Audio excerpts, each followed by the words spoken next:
We're caught in a trap. I can't walk out because I love you too much, baby. Why can't you see what you're doing to me? When you don't believe a word I say.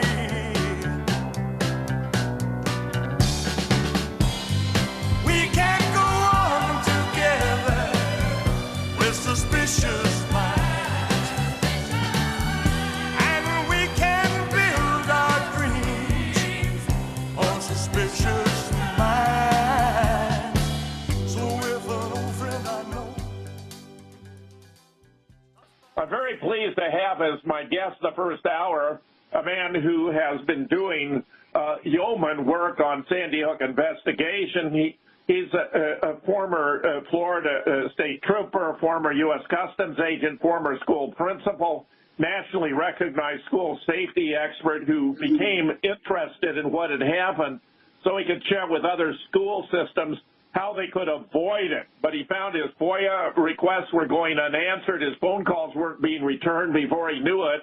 There were a couple detectives from a local homicide branch on the front porch of his home in a gated community in Florida, telling him that if he continued to pursue Sandy Hook, that they were there on behalf of the Connecticut State Police and he would be prosecuted.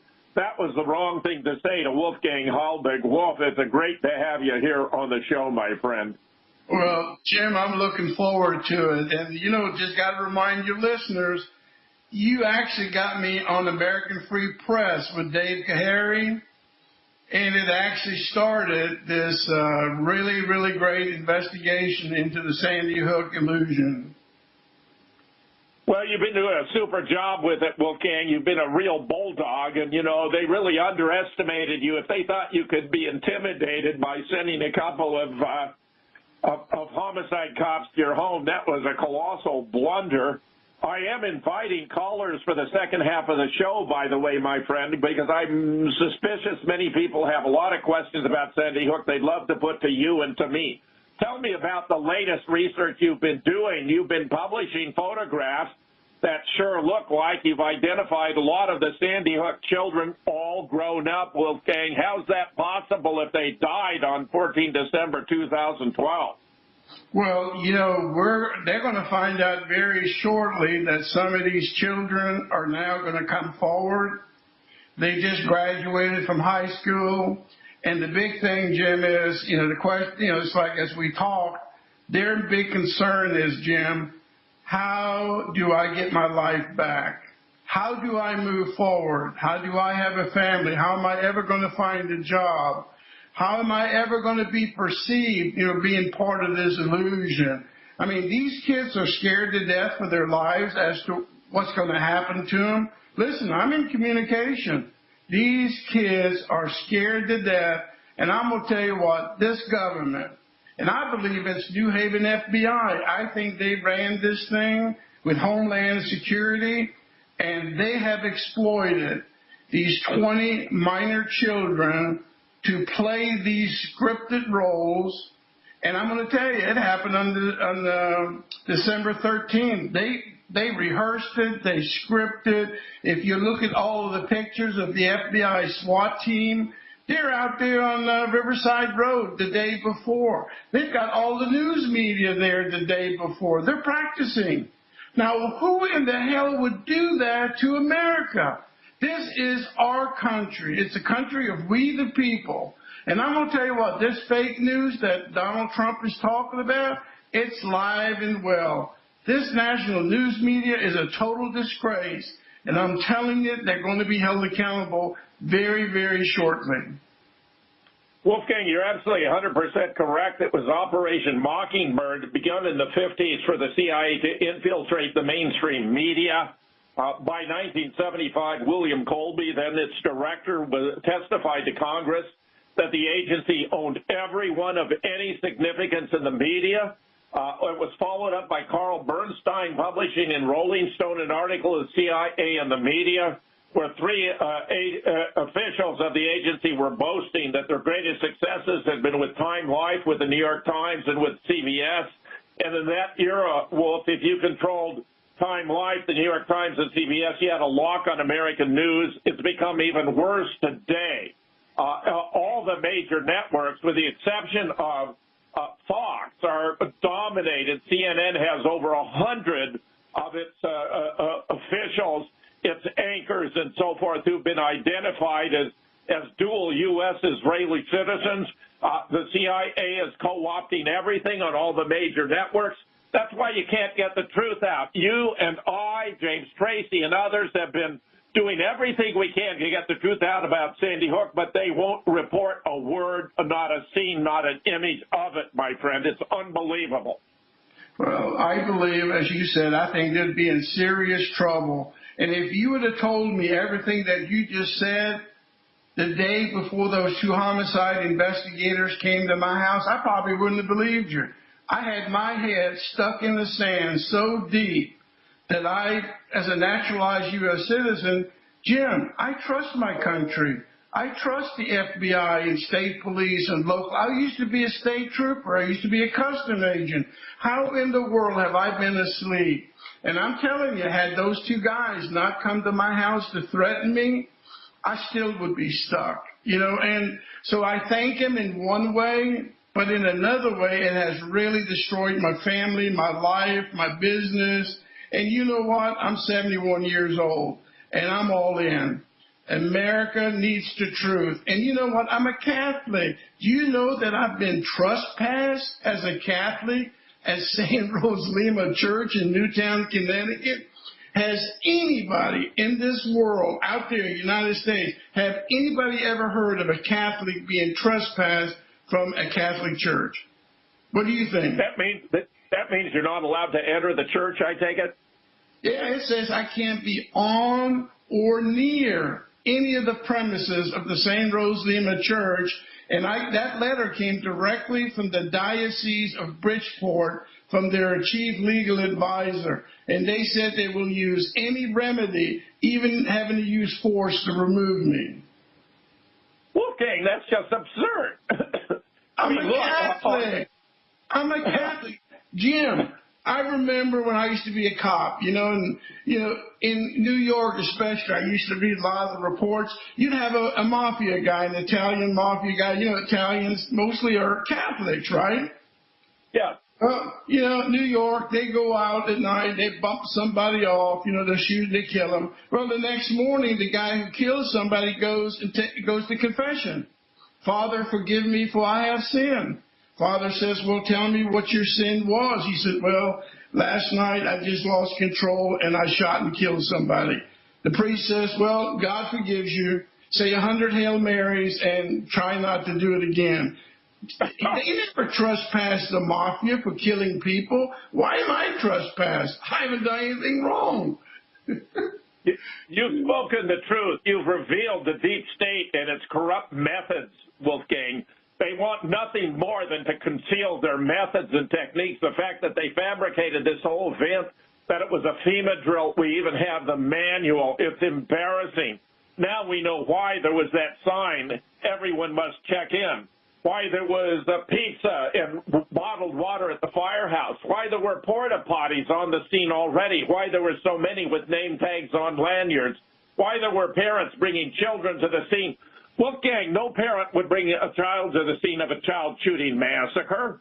From the manual, it states in the manual, everyone must check in. And we know refreshments and restrooms are part of FEMA drills, and they identify all the players by color-coded name tags on lanyards, Wolfgang.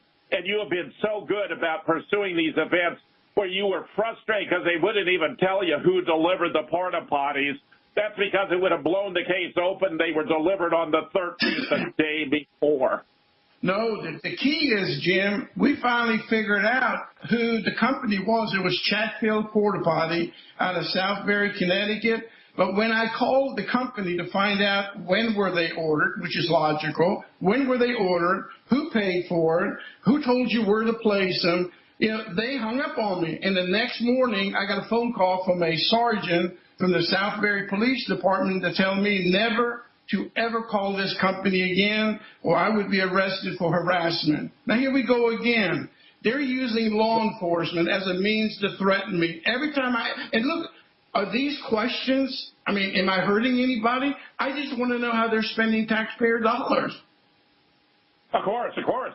And, you know, in a time of universal deceit, truth, speaking the truth, even pursuing the truth is a revolutionary act. Well, unbeknownst to you, you're a revolutionary in this era, especially in relation to Sandy Hook, which was so cleverly contrived. As James Tracy observed, they had key players, one of whom, Francine Wheeler, turned out to be the personal assistant to Maureen White, who was a chief fundraiser for the Democratic National Committee. She and her husband, David, are both great actors. He was playing both a grieving father and a SWAT team member, walking up and down Dickinson Drive carrying a weapon upside down by the magazine, Wolf. I supervised recruit training at the recruit depot in the Marine Corps in San Diego with 15 DIs and 300 recruits. The lowest ranking recruit wouldn't have carried a weapon upside down. Well, Wolfgang, I'm so glad to have you here. So glad to have you here, and many of our audience aren't going to appreciate that this was a government-sponsored event, that Barack Obama was involved, Joe Biden was involved, Eric Holder was involved, the Governor Malloy was involved, the Connecticut State Police were involved. Wolfgang, you know, and Nobody Died at Sandy Hook, which I released for free as a PDF. Anyone out there who doesn't already have the book can download it. Just put in your browser, Nobody Died at Sandy Hook, and you can download the first edition right to your desktop. We have 50 photographs of them furnishing an empty house to serve as the Adam Lawns of residence in Chapter 7. 50 more of them refurbishing the school to serve as a stage in Chapter 8. And Wolfgang, those photos were all taken by the Connecticut State Police. They incriminated themselves. They never believed they'd get out into the public, but we've nailed them. Can you believe a government that would seek to instill fear into every parent across the country by staging a bizarre event like this to promote gun control? Well, I think the listeners and people across the country, this is so huge. You know this, Jim. It's bigger than Watergate. I think it's so huge. I think the average person is so busy, they will not understand, you know, because they believe, like I did, that our government would never do something like this. But you know what? Everyone who's listening today, hold me accountable for what I'm saying. I can't afford to be wrong. I have a family. I got grandkids. And I've spent 5 years on this. I've been a school administrator. I've always been in charge of school facilities, how to maintain them, and school safety. But here's the thing that to keep it so simple, think about this. What if that would have been your child in that school that lost or was seriously injured? Can you imagine who in the world would not pick up the phone to call for the trauma helicopters? What kind of person is that? And who is the person who denied the paramedics and the EMTs from going inside the school to check on those seriously injured or clinging to life? And then we talked about porta potties. How can you deliver porta potties in 3 hours, but you can't call for the helicopter? And then you got pizza delivered at 11:30. Who in the world is thinking about eating when you have the worst elementary school shooting in U.S. history? And when the medical examiner said, well, you know, each child was shot 3 to 11 times, that's horrendous. And they're going to eat pizza? You can actually see them eating. There's the school board chairman, Debbie Lightman, is eating pizza at the back door at 11 o'clock. Jim, the American people, I know it's hard to believe what we're trying to say here, but all we're trying to say, listen, don't believe us. Look at the facts. Look at your book. Read Jim Fetzer's book, Nobody Died at Sandy Hook. Open your eyes and you'll see the truth. And, of course, there are 13 contributors to the book, including 6 current or retired PhD professors, one of whom, for example, Dr. Eowyn, had published 80 articles about Sandy Hook before I edited the book and picked the best of the best. I myself had published 30 articles about Sandy Hook.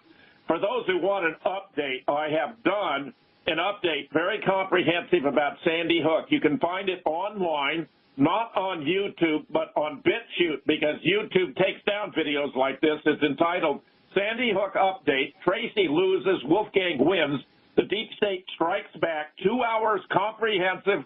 You'll understand Sandy Hook, what it's all about, apart from these latest developments in which Wolfgang is engaged, of bringing forth positive, unbelievably significant proof of how they abuse these children in order to perpetrate a hoax on the American people. Wolfgang, it's a disgrace. Well, you know, it totally is, especially when you all of a sudden you have a parent named Leonard Posner who supposedly had a child who died at Sandy Hook. This guy goes out into my county, Lake County, Florida, and he files this huge civil lawsuit against me. Now think about it. Here's a parent, lost a child in the worst elementary school shooting. He's going to sue me, civil damages, emotional distress, whatever. 2.5 years, that man has dragged me through the court system, and he's made my life just hell. But here's the thing. We finally got it to the point where we have a judge who directed him to provide the interrogatories and the discovery document, and he was directed to show up for a video deposition. And guess what? On the day he was supposed to show up, he dropped the civil law. And we're going to take calls the second half of the show, 866-582-9933. Call in if you got a question for Wolf or me. Call in. Wolfgang, it's just terrific to have you here. You've been doing such good work. You've been so diligent, so persevering. I'm really, really pleased that it looks as though it's going to pay off big time. Well, we're getting close, my friend, and I tell you, there are people starting to open up, and I think, you know, we sometimes forget there are tons of people who live in Connecticut. They're just as frustrated as I am. They're living in a state that is a corrupted state. And you know what? And I never thought that, I never thought a government would actually do that to exploit children. Do you know they're making children lie? These 20 children who are supposed to be dead, they are forcing them to lie. And then how about the 26 children, the fourth graders?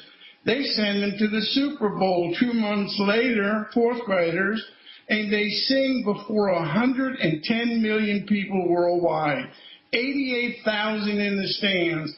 In the National Football League, Jim, the National Football League gives those fourth graders and all of their parents a gag order that they can never, ever be interviewed by newspaper or television reporters. And you know what? To this day, 5 years later, they have never, ever been seen or heard from again. Now, how is that that we, the people, accept that? How do we do that, that we damage children like that? How do we exploit children like that? And we sit to the sideline and do nothing? I mean, what if something like that happened to your kid? It's unacceptable, Jim. That is so corrosive, Wolfgang. You're telling the kids they had to shut up because they're playing a role. That's got to make them feel virtually worthless. I mean, singing at the Super Bowl was supposed to be one of the great events of their lives, and they're turning it into a source of misery and cowardice and shame. That is stunning, Wolf, absolutely stunning. And you know, Jim, they had 3,000 reporters on February the 3rd, 2013, in the stands, in the bleachers, covering the Super Bowl from all over the world, and not one interview. Now, and you know what? Here's another one. Here are 26 children from Sandy Hook, Newtown, Connecticut. How come the Newtown Bee didn't go on that chartered airplane flight? How come the local television station didn't fly on that plane to cover these kids singing? Now, these 26 kids, Jim, this is me as a school administrator. They went out there in the middle of the field, and they're trying to help heal was supposed to have been the worst shooting in U.S. history. They're trying to bring, some sense of peace back to the community, and they never, ever get interviewed. Their parents don't get interviewed. But on the day of the shooting, they stick all kind of kids in front of those cameras. All those parents out there just yapping away about, what this. Now, we're the 26 kids. It goes against everything that public schools and private and parochial stand for. We want our children to talk. We want them to express their emotions. You don't put a gag order on 26 kids. That's the National Football League. This is our football league. What's wrong with these people? It's a total disgrace, Wolfgang, a total disgrace. And everyone involved in this, from Barack Obama to Joe Biden to Eric Holder to Daniel Malloy to the Connecticut State Police to the Newtown School Board to all the families. And they made out like bandits, Wolfgang. When you went to the United Way there to investigate their books, which by law you're entitled to do, they had the Newtown police create a barrier so you couldn't even enter to look at their records. You knew right from that moment that something was terribly, terribly wrong.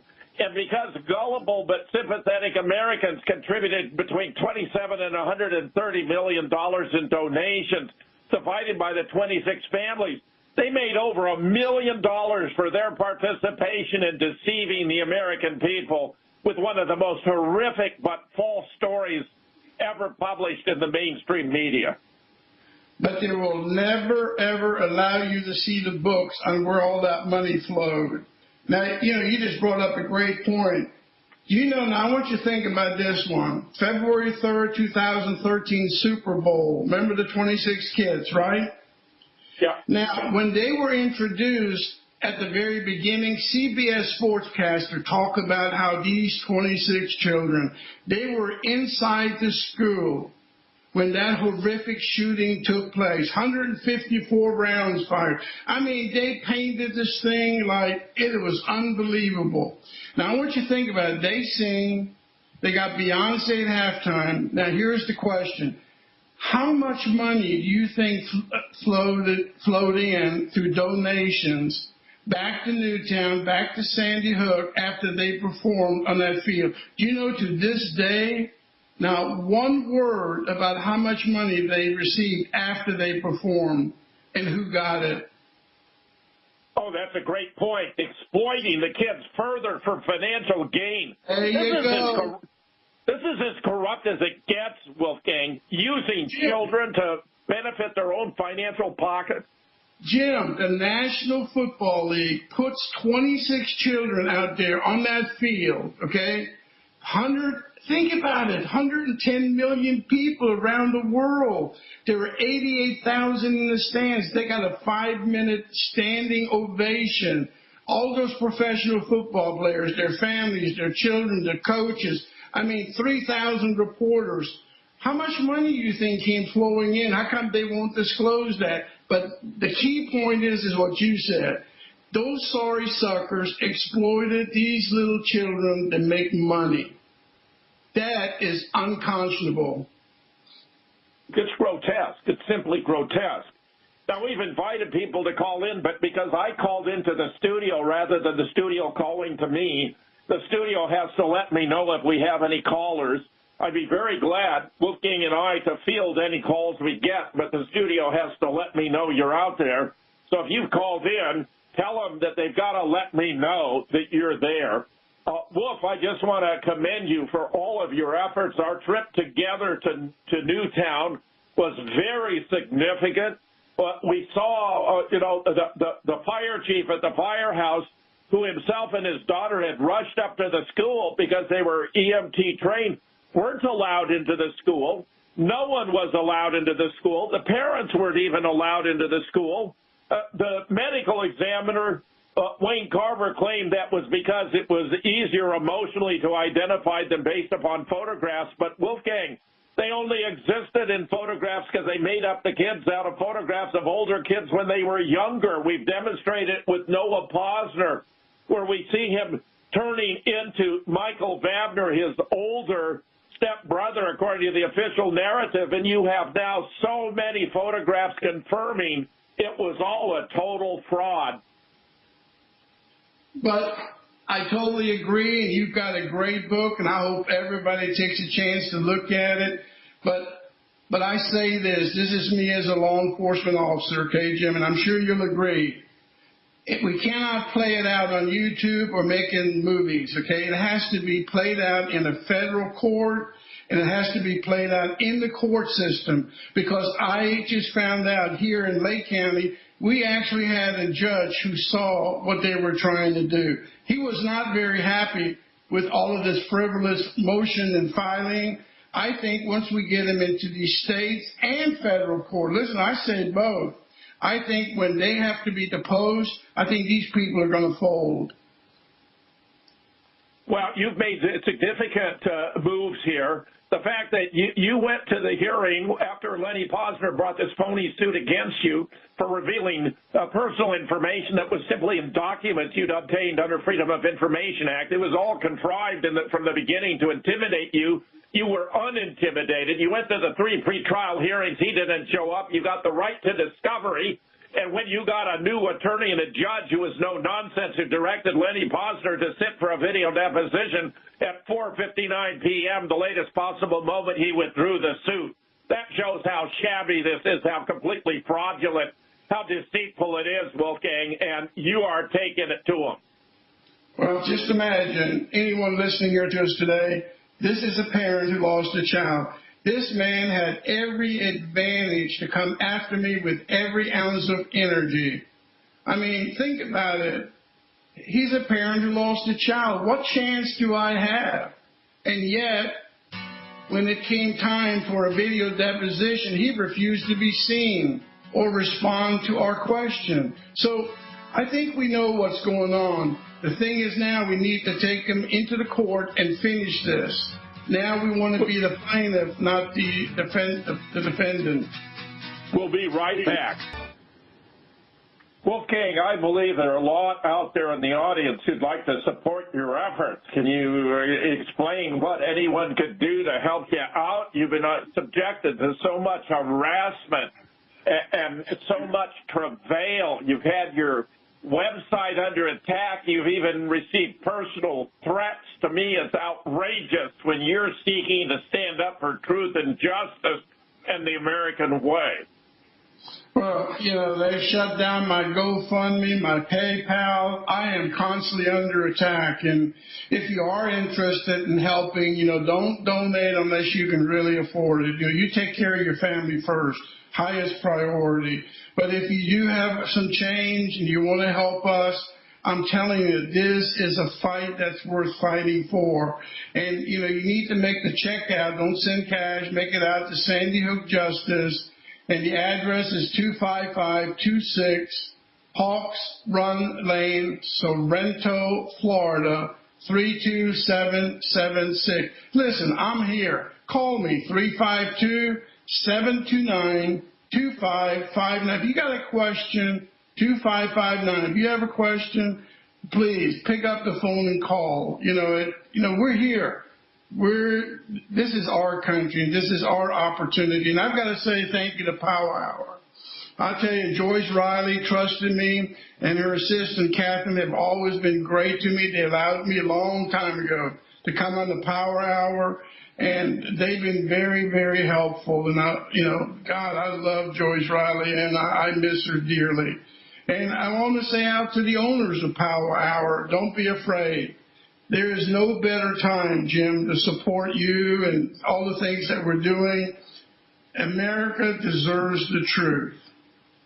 And there are so many people involved in this conspiracy, and I can actually use the word conspiracy. It's a shame exploiting children. And you know this, I can say it because as a school administrator, I see exactly what they've done to children. Can you imagine getting them in front of a television camera on the day of the incident and forcing them to lie? Remember, it goes against everything what we stand for. And it just amazes me that this is what we're doing to our children today. It's grotesque how politics has corrupted democracy here at home. And I mean, sad to say, Barack Obama was deeply involved in this. He flew these Sandy Hook anti-gun lobbyists down to Washington, D.C. He put David and Francine Wheeler in the Oval Office, where Francine, who had been the personal assistant to Maureen White, the chief fundraiser for the DNC, to give an emotional appeal about gun control, and it was corrupt from the beginning. Francine is a person of such quality that she even acted as the voice in an animated pornography feature, Wolfgang. This is the kind of people Barack Obama put into the White House. He turns out to be grossly corrupt, and I know it's appalling for so many Americans to hear that, because I, too, believed in Barack Obama in the beginning. I voted for Barack Obama twice. And to me, it's completely appalling to discover how much he misled and deceived the American people. The man had no scruples whatsoever. Because he was tall, dark, and handsome, America swooned. But he wasn't acting for our best interest. And if there was ever a clear-cut case to demonstrate, it's Sandy Hook. We had the mayor of Boston coming on a Greater Boston radio show before the event, boasting about conversation he had with Joe Biden, and how Joe Biden told him that gun control would be a done deal by January of 2013. The host of the show, who is Andy Rooney's daughter, was dumbfounded. What could possibly cause legislation to pass so fast? The mayor wouldn't acknowledge it, but he was smug in the knowledge that Joe Biden had assured him it was so, and now we know why. Because they were going to orchestrate the event in Sandy Hook, which had been in the works for at least 2 years. Absolutely a sham, absolutely disgraceful, Wolfgang. And I cannot tell you how much I admire your efforts to expose the whole thing. Well, I can say this with certainty, being a school administrator. Listeners to the Power Hour, I can promise you this. I'm 71 years old, and I don't say something that I don't believe in. You would never, ever allow your child, your kindergartner, first graders, second, fourth, you would have never, ever allowed your child to attend Sandy Hook, let's say December 13th, the day before the shooting. That school was so filthy, so deplorable. It was used as a toxic waste dump, highest level of asbestos, highest level of lead paint, the highest level of PCBs. Groundwater was contaminated under the school. So just think about that. Forget all this other stuff. Would you have ever allowed your child to enter that school knowing that they could have lifelong serious health risks? And you're telling me 600 kids went in that filthy, deplorable school? And I can tell you this, Dawn Hochsprung, who they used her. I don't believe Dawn Hochsprung did. They used Dawn Hochsprung, and I can tell you this, from being in education for 29 years, there isn't one school principal, male or female, that would have ever allowed his or her school to be that filthy. We as administrators have pride in our school, and we do not ever put children at risk, and we don't ever put our teachers at risk. That's how important public education is to us as administrators. And that school, it says absolutely the opposite. And when you go down the chain of command, Eric Holder, it turns out, visited with Daniel Malloy just a couple of weeks before. He was the one who informed Malloy they were going to take an abandoned school, conduct a drill, and present it as a live event. On the day of the staged manufactured incident, Daniel Malloy said that he and the lieutenant governor had been spoken to, that something like this might happen. You asked him, Wolfgang, in his own office by whom he'd been spoken to. He refused to answer the question. He denied he'd even said it. Absolutely. I couldn't believe it. I'm in his office, and I even told him how crazy he looked. I said, "You look crazy."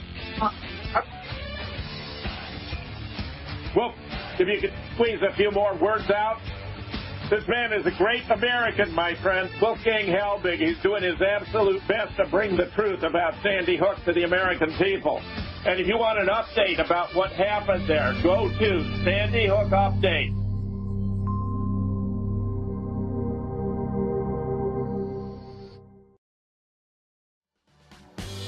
We're caught in a trap. I can't walk out because I love you too much, baby. Why can't you see?